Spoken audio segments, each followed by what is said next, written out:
ಆಚಿ ಮಸಾಲ. ಎಂತ ಅಡಿಗೆಯ ರುಚಿಯಾಗೋ ರಹಸ್ಯವು 20 ರೂಪಾಯಿ. ಈಗ ಎಷ್ಟೋ ಕೇಸ್ಗಳನ್ನು ನೋಡ್ತೀರಾ, ಸೊ ಈ ಪ್ರಕರಣ ಏನಾಗ್ತಿದೆ ಸರ್?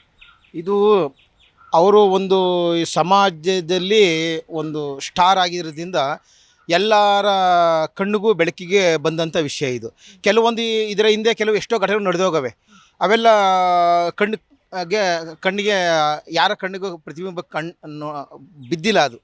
ಈಗ ಇದರಿಂದ ಏನಪ್ಪ ಅಂತಂದರೆ ಕಾನೂನಿನ ಒಂದು ಈ ಚೌಕಟ್ಟಿನಲ್ಲಿ ಅವರು ಕಾನೂನಿಗೆ ಎಲ್ಲ ನೇರವಾಗಿ ಅವರು ಇದರಿಂದ ತಪ್ಪಿತಸ್ಥ ಅಂತ ಆಗಿರೋದ್ರಿಂದ ಇದರಿಂದ ನಾವು ದುಂಬಿ ಕೇಸ್ ಥರ ಬರುತ್ತೆ ಇದು ಅಂತಂದರೆ ಎಲ್ಲರೂ ಸೇರಿ ಮಾಡಿರೋದ್ರಿಂದ ಒಬ್ಬನೇ ಮಾಡಿದ್ದಾನೆ ಅನ್ನೋದಕ್ಕೆ ಅದನ್ನು ಅವರಿಗೆ ಶಿಕ್ಷೆ ಕೊಡೋಕ್ಕೆ ಬರಲ್ಲ. ಹಾಗಾಗಿ ಇದರೊಳಗೆ ಅವರ ಒಂದು ಅದರೊಳಗೆ ಯಾರಾದರೂ ಒಬ್ಬ ಮಾಡಿರ್ಬೋದು, ಎಲ್ಲರೂ ಮಾಡಿರಲಿಕ್ಕಿಲ್ಲ. ಈ ಒಂದು ಇದರೊಳಗೆ ಏನಪ್ಪ ಅಂತಂದರೆ ಆ ಅಪ್ಪ ಒಂದು ಸನ್ನಡತೆ ಮೇಲೆ ಮತ್ತು ಇದರೊಳಗೆ ಉದ್ದೇಶಪೂರ್ವಕವಾಗಿ ಮಾಡಿಲ್ಲ ಅಂತ ಅನಿಸುತ್ತೆ. ಯಾಕೆ ಅಂತ ಅಂದರೆ ಪ್ರಚೋದನೆ ಕೊಟ್ಟಿದ್ದಾರೆ ರೇಣುಕಾಸ್ವಾಮಿಯವರು. ಅವರು ಪ್ರಚೋದನೆ ಕೊಟ್ಟಿದ್ದರಿಂದ ಇದು ಆಗಿರೋದು. ಇವರಾಗಿ ಇವ್ರು ಹೋಗಿ ರೇಣುಕಾಸ್ವಾಮಿನ ಕೊಲೆ ಮಾಡಬೇಕು ಅಂತ ಅವ್ರ ಮನೆ ಹತ್ರನೂ ಹೋಗಿಲ್ಲ. ಅವರು ಅಶ್ಲೀಲವಾಗಿ ಅಪ್ಪ ಮಾಡಿರೋದನ್ನ ತಪ್ಪು ಗಣನೆಗೆ ತಗೊಂಡ್ರೆ ಇವನ ಕಾನೂನು ಇವರೇ ಕೈ ತೊಗೊಬಿಟ್ಟಿದ್ದಾರೆ ಅಷ್ಟೇ. ಅದರೊಳಗೆ ಒಂದು ಆಪ್ಷನ್ಸ್ ಇದೆ. ಯಾಕೆಂತಂದ್ರೆ ಇವರಾಗಿ ಇವ್ರೇನು ಮಾಡಿಲ್ಲ, ಅವನ ಪ್ರಚೋದನೆ ಕೊಟ್ಟು ಎಲ್ಲ ಮಾಡಿ ಇವ್ರನ್ನ ಕೆರಳಿಸಿ ಪಾಪ ಆ ಥರ ಮಾಡಿರೋದ್ರಿಂದ ಇದು ಒಂದು ಘಟನೆಗೆ ಕಾರಣ ಆಗಿದೆ. ಇದ್ರ ಮೇಲೆ ನ್ಯಾಯಾಲಯ ಏನಂತೆ ಅವರಿಗೆ ಒಂದು ಏನು ಒಂದು ಈ ದುಂಬಿ ಕೇಸಲ್ಲಿ ಬರ್ತಕ್ಕಂಥ ಒಂದು ಪ್ರಕರಣದಲ್ಲಿ ಎಷ್ಟು ಶಿಕ್ಷೆಯನ್ನು ಕೊಡ್ಬೋದು, ಕೊಟ್ಟು ಅವ್ರನ್ನ ಮಾಫಿ ಮಾಡ್ಬೋದು. ಬೇರೆ ಇನ್ಯಾರ ಕೈಲಿಲ್ಲ. ಪ್ರಕರಣದಲ್ಲಿ ಅವರ ಜೊತೆಗೆ ಇದ್ದಂತಹ ಆರೋಪಿಗಳು ಮಾಫಿ ಸಾಕ್ಷಿಯನ್ನ ಹೇಳ್ತಾ ಇರುವಂತದ್ದು, ಇದು ಎಷ್ಟು ಕಂಟಕ ಆಗ್ಬೋದು ದರ್ಶನ್ಗೆ? ಹೌದು, ಇದು ಮಾಫಿ ಸಾಕ್ಷಿ ಹೇಳಕ್ಕೆ ಬರಲ್ಲ. ಯಾಕೆ ಗೊತ್ತಾ, ಅವರು ಅಪರಾಧಿ ಅಂದಮೇಲೆ ಫಸ್ಟ್ ಬೇಲ್ ಸಿಗಬೇಕು ಅವ್ರಿಗೆ. ಬೇಲ್ ಸಿಕ್ಕಾದ್ಮೇಲೆ ಅವ್ರು ಮಾಫಿ ಸಾಕ್ಷಿ ಮಾಡಬೇಕು. ಈಗ ಅಪರಾಧಿ ಸಾಕ್ಷಿ ಹೇಳೋಕ್ಕೆ ಬರಲ್ಲ ಕಾನೂನಲ್ಲಿ. ಹೆಂಗೆ ಬರುತ್ತೆ? ಅವನ ಅಪರಾಧಿ, ಅವ್ರು ಬೇಲ್ ತಗೊಂಡು ಹೇಳಬೇಕು. ಈಗ ಬೇಲ್ ಯಾರಿಗೂ ಬೇಲ್ ಆಗಿಲ್ವಲ್ಲ. ಇದರಿಂದ ಏನಾಗುತ್ತೆ ಅಂತ ಅಂದರೆ ನಾವು ಏನೋ ಒಂದು ನಾವು ಮಾಫಿ ಸಾಕ್ಷಿಯನ್ನು ನೋಡಿಬಿಟ್ಟು ಸದ್ಯಕ್ಕೆ ನಾವು ಆಚೆ ಬರೋಣ, ಅವ್ರು ಹೆಂಗೋ ಹೋಗ್ಲಿ ಅನ್ನೋ ರೀತಿಲಿ ಒಂದು ಮೇಲ್ನೋಟಕ್ಕೆ ಇದು ಕಾಣಿಸುತ್ತೆ. ಹಂಗೆ ಬರಲ್ಲ.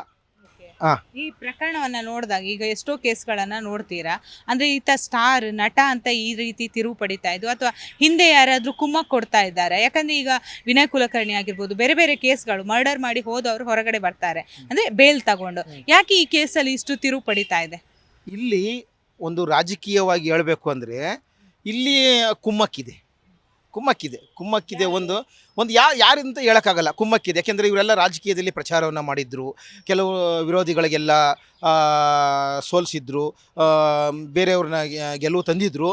ಇಂಥವೆಲ್ಲ ಇದರೊಳಗೆಲ್ಲ ಅದ್ರದ್ದೊಂದು ಏನು ಮುಯ್ಯಿ ಅಂತ ಇರ್ತದೋ ಅವು ಇವೆಲ್ಲ ಬೆಳಕಿಗೆ ಇದೆ. ನೀವು ಹೇಳ್ತೀರಾ ರಾಜಕೀಯ ಒತ್ತಡ ಈ ಕೇಸಲ್ಲಿ ಇದೆ ಅಂತ. ಯಾಕಂದ್ರೆ ದರ್ಶನ್ ಈ ಹಿಂದೆ ಕೂಡ ಬ್ಯಾಟಿಂಗ್ ಮಾಡಿದ್ರು ರಾಜಕೀಯ ವಿಚಾರಕ್ಕೆ, ಸೊ ಅದೇ ಅವರಿಗೆ ಉರುಳಾಗ್ತಿದೆ ಅಂತ. ಇನ್ನೊಂದೇನಪ್ಪ ಅಂದರೆ ಅವರು ಇನ್ನೊಂದು ಏನಂದರೆ ಪತ್ರಕರ್ತರನ್ನ ಎಗ್ನೆಸ್ಟ್ ಮಾಡ್ಕೋಬಾರ್ದು. ಯಾಕೆಂದರೆ ಪ್ರೆಸ್ ಮೀಡಿಯಾ ಅಲ್ವಾ, ಮೀಡಿಯಾದಿಂದ ಎಲ್ಲ ಇಂಪ್ಲಿಮೆಂಟೇಷನ್ ಆಗಿದೆ. ಮೀಡಿಯಾದವ್ರಿಗೆ ಸಮಾಧಾನ ಉತ್ತರ ಕೊಟ್ಟವ್ರು ಏನು ಮಾಡಲ್ಲ. ಮೀಡಿಯಾ ಅವ್ರ ಕರ್ತವ್ಯ ಅವ್ರು ಮಾಡ್ತಾರೆ. ಹಾಗಂತ ಮೀಡಿಯಾದವ್ರಿಗೆಲ್ಲ ಆ ಥರ ಏಕವಚನದಲ್ಲಿ ಬೈದಿದ್ದು ಅದು ಒಂದು ಇವ್ರಿಗೆ ಮುಳ್ಳಾಯ್ತು ಪಾಪ ಅವರಿಗೆ. ಅದೊಂದು ಎಲ್ಲೋ ಒಂದು ಕಡೆ ಬಹಳಷ್ಟು ಒಂದು ನಡತೆ ಏನಿದೆ ಅದು ಕೂಡ ಈ ಕೇಸಲ್ಲಿ ಅನ್ವಯ ಆಗುತ್ತೆ ಅಂತ ನೀವು ಹೇಳೋದಾ? ಇಲ್ಲ, ಅವರಲ್ಲಿ ಸನ್ನಡತೆ ಬಹಳ ಇದೆ. 100 ಕೆಲಸಗಳನ್ನು ಚೆನ್ನಾಗಿ ಮಾಡಿದ್ದಾರೆ ಪಾಪ, ಇಲ್ಲ ಅಂತ ಹೇಳಬಾರ್ದು. ಇವತ್ತು ಅವರು ಜೈಲಿಗೆ ಹೋಗಿದ್ದಾರೆ, ಅಪರಾಧಿ ಆಗಿದ್ದಾರೆ ಅಂತ ಅವ್ರ ಮೇಲೆ ಎಲ್ಲ ಕಲ್ಲಾಕಬಾರ್ದು. ಆ ಅಪ್ಪಂದು ಇನ್ನೊಂದು ಸಬ್ಜೆಕ್ಟು ಒಳ್ಳೆ ಕೆಲಸ ತೊಗೊಂಡ್ರೆ ತುಂಬ ಒಳ್ಳೇದು ಮಾಡಿದ್ದಾರೆ. ಮತ್ತು ನಮ್ಮ ಚಿತ್ರರಂಗಕ್ಕೂ ಕನ್ನಡಕ್ಕೂ ಎಲ್ಲ ಕಲಾಭಿಮಾನಿಗಳು ಚೆನ್ನಾಗಿ ವರ್ಕ್ ಮಾಡಿದ್ದಾರೆ. ಏನೋ ಅವರು ದುರಾದೃಷ್ಟಕರ, ಏನು ಅವ್ರ ಗ್ರಾಚಾರ ಇತ್ತೋ ಅವ್ರಿಗೆ ಈ ಥರ ಒಂದು ಘಟನೆ ನಡೆದೋಯ್ತು. ನಡಿಬೇಕಾದ್ರೆ ಏನಂತಂದರೆ ಸಾಮಾನ್ಯವಾಗಿ ಒಂದು ಹೆಣ್ಣು ಮಗಳು ಮುಂದೆ ಒಂದು ದೊಡ್ಡ ಅರಮನೆ ರಾಜ್ಯನೂ ಕಟ್ಬೋದು, ಒಂದು ಹೆಣ್ಮಗಳಿಂದ ಸರ್ವನಾಶನೂ ಆಗ್ಬೋದು.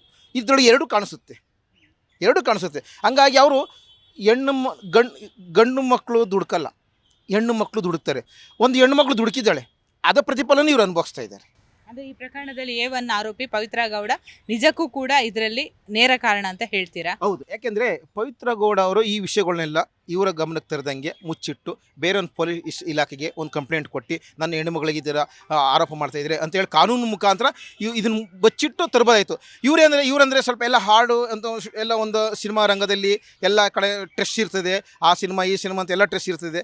ಆ ಒಂದು ಒತ್ತಡದಲ್ಲಿ ಇದು ಒಂದು ಒತ್ತಡ ಏನಾಗುತ್ತೆ ಅಂತ ಅವರಿಗೆ ಏನಾರು ಮಾಡಿ ಈ ಒತ್ತಡದಿಂದ ಇದನ್ನು ಮುಕ್ತಿ ಕೊಡಬೇಕು ಅನ್ನೋ ಒಂದು ಡಿಸೈಡಲ್ಲಿ ಆಗಿರುತ್ತೆ.